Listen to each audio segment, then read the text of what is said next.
राजनीति के ज्ञाताओं की माने तो शिवसेना के नेताओं के भाग्य में अंतिम बार सत्ता का भोग खुद उद्धव ठाकरे ने लिख दिया है, क्योंकि हिंदुत्व के मुद्दे पर शिवसेना को वोट करने वाली आम जनता अब उद्धव ठाकरे की जगह एमएनएस प्रमुख राज ठाकरे की तरफ देख रही है और भारतीय जनता पार्टी ने शिवसेना को रिप्लेस कर एमएनएस को हिंदुत्व के मुद्दे पर महाराष्ट्र की राजनीति में मजबूत करने के लिए एड़ी चोटी का जोर लगा दिया है और उसी का परिणाम निकला कि औरंगाबाद में राज ठाकरे की महाजनसभा में 1 लाख के लगभग लोगों की भीड़ जुटी। ऐसे में एक तरफ महाविकास अघाड़ी गठबंधन वाली उद्धव सरकार लाउड स्पीकर के मुद्दे पर गिरी हुई है, तो दूसरी तरफ अघाड़ी गैंग में आपसी फूट की चर्चाएं भी तूल पकड़ रही है। दरअसल 2 दिन पहले बीजेपी नेता आशीष शेलार की तरफ से दावा किया गया था कि 2017 में जब भारतीय जनता पार्टी ने महाराष्ट्र में सरकार बनाने के लिए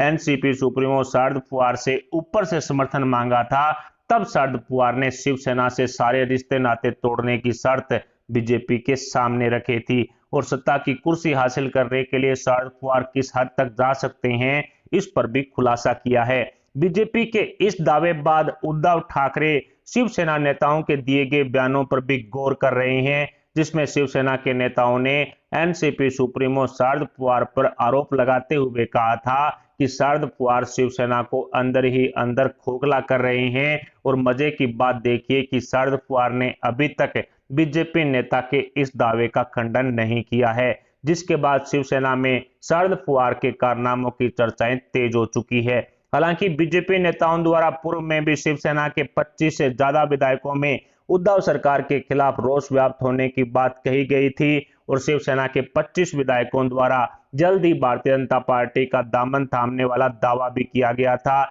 जिसके बाद से ही शिवसेना में सेंधमारी होने की चर्चाएं लगातार तेज है। और अब एनसीपी शिवसेना में एक बार फिर से शरद पवार द्वारा शिवसेना को खोखला करने वाले मुद्दे पर आपसी मतभेद लगातार बढ़ रहे हैं। लेकिन बीजेपी नेता और केंद्रीय मंत्री नारायण राणे ने एक बार फिर से जून 2022 में उद्धव सरकार गिरने की भविष्यवाणी कर दी है, जिसके बाद महाविकास अघाड़ी गठबंधन में हड़कंप मचा हुआ है। उद्धव सरकार गिरने के कयास पिछले 2.5 सालों से लगाए जा रहे हैं, लेकिन अब उद्धव सरकार में उनके मंत्रियों द्वारा भ्रष्टाचारों के मामलों का गड़ा भी भर चुका है और उद्धव सरकार के 2 मंत्री जेल की सलाखों के पीछे जा चुके हैं। कई पुलिस अधिकारी भी जेल की सलाखों के पीछे हैं। खुद मुंबई पुलिस कमिश्नर परमबीर सिंह पर भी आफत आ चुकी है। उद्धव सरकार में चल रहे भ्रष्टाचार के खेल में महाविकास अघाड़ी गठबंधन के 18 से ज्यादा नेता केंद्रीय जांच एजेंसियों की रडार पर चल रहे हैं और एनसीपी सुप्रीमो शरद पवार के सामने भी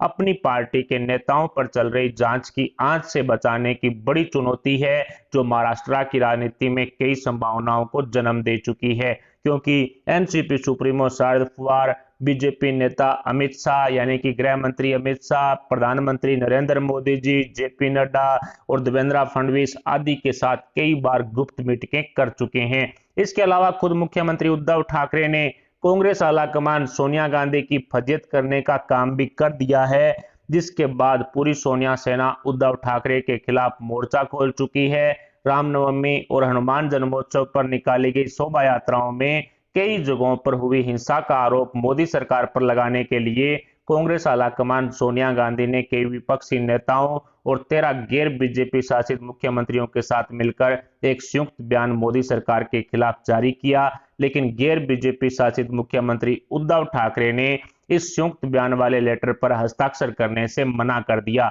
जिसके बाद सोनिया गांधी ने उद्धव ठाकरे से फोन के जरिए कई बार संपर्क किए, लेकिन उद्धव ठाकरे ने कोई जवाब नहीं दिया। जिसके बाद महाराष्ट्र कांग्रेस के 22 विधायक दिल्ली में 10 जनपद पर पहुंचकर सोनिया गांधी के सामने उद्धव सरकार के खिलाफ रोष व्यक्त करते हैं और सोनिया गांधी से महाविकास अघाड़ी गठबंधन छोड़ने का आग्रह करते हैं। लेकिन इस बैठक के बाद महाविकास अघाड़ी गठबंधन में सोनिया सेना द्वारा लिए गए एक्शन से शिवसेना में हड़कंप मचा हुआ है। उद्धव सरकार में महिला एवं बाल विकास मंत्री यशोमती ठाकुर जो कांग्रेस है, उन्होंने एक कार्यक्रम के दौरान एनसीपी सुप्रीमो शरद पवार की तारीफों के पुल बांधते हुए बतौर मुख्यमंत्री उद्धव ठाकरे को नीलबटे सन्नाटा बताया। और सोनिया सेना ने उद्धव ठाकरे को सीएम गद्दी से उठाकर एनसीपी सुप्रीमो शरद पवार को महाविकास अघाड़ी गठबंधन का मुख्यमंत्री बनाने की मुहिम शुरू कर दी। उद्धव सरकार में कांग्रेस से मंत्री यशोमती ठाकुर ने कहा कि शरद पवार को 4 योजनाओं का अनुभव है। ऐसे में शरद पवार अघाड़ी गठबंधन के मुख्यमंत्री बनते तो आज सरकार की छवि कुछ और ही होती, लेकिन कांग्रेस नेता का ये बयान शिवसेना को कतई रास नहीं आया और शिवसेना के नेताओं ने सोनिया सेना को आड़े हाथों लेते हुए कहा कि शरद पवार को इतना ही ज्यादा अनुभव है तो इसका फायदा सिर्फ महाराष्ट्र ही नहीं बल्कि पूरे हिंदुस्तान को मिलना चाहिए। इसलिए यूपीए अध्यक्ष की गद्दी से सोनिया गांधी को उठाकर एनसीपी प्रमुख शरद पवार को बैठा देना चाहिए। ऐसे में शिवसेना और सोनिया सेना के बीच में पड़ी आपसी दरार साफ साफ देखने को मिल रही है और निकट भविष्य में यह दरार विकराल रूप भी धारण कर सकती है। इसके अलावा भी हनुमान चालीसा के मुद्दे पर महाराष्ट्र में बिगड़ी कानून व्यवस्था की शिकायत लेकर बीजेपी नेताओं ने केंद्रीय गृह मंत्रालय और महाराष्ट्र के राज्यपाल भगत सिंह कोश्यारी की शरण ली है, जिसके बाद महाराष्ट्र में राष्ट्रपति शासन लगने की चर्चाएं भी तेज हो चुकी है। खुद शिवसेना के बोंपू संजय राउत की तरफ से महाराष्ट्र में राष्ट्रपति शासन लगने की आशंका जताई जा रही है, लेकिन मन से प्रमुख राज ठाकरे के 4 मई वाले लाउड स्पीकर अल्टीमेटम पर उद्धव सरकार कानून व्यवस्था को किस तरह से मेंटेन करेगी ये देखना काफी दिलचस्प होगा और महाराष्ट्र में बिगड़ने वाली कानून व्यवस्था पर शिवसेना के नेताओं द्वारा फिर से राष्ट्रपति शासन लगाने का राग अलापा जाएगा, क्योंकि राणा दंपत्ति की गिरफ्तारी के दौरान भी शिवसेना के नेताओं की तरफ से ही राष्ट्रपति शासन लगाने की बातें कही गई थी। जिस तरह से राणा दंपत्ति पर शिवसेना के गुंडों ने यानी कि शिव सैनिकों ने हमला किया था और उसके बाद राणा दंपत्ति ने कई तरह की शिकायतें भी शिव सैनिकों के खिलाफ की थी। ऐसे में महाविकास अघाड़ी गठबंधन वाली उद्धव सरकार में कुछ भी ठीक नहीं चल रहा है। कभी तीनों दलों में आपसी दरार देखने को मिल रही है तो कभी महाविकास अघाड़ी गठबंधन में सेंधमारी के दावे भी हो रहे हैं, तो कभी राष्ट्रपति शासन की चर्चाएं खुद शिवसेना के नेताओं द्वारा की जा रही है।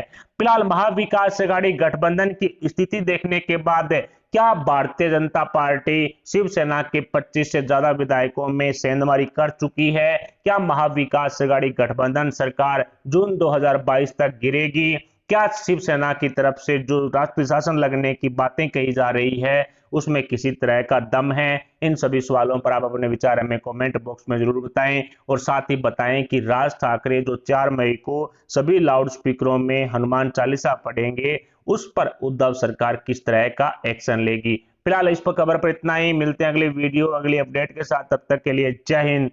जय भारत।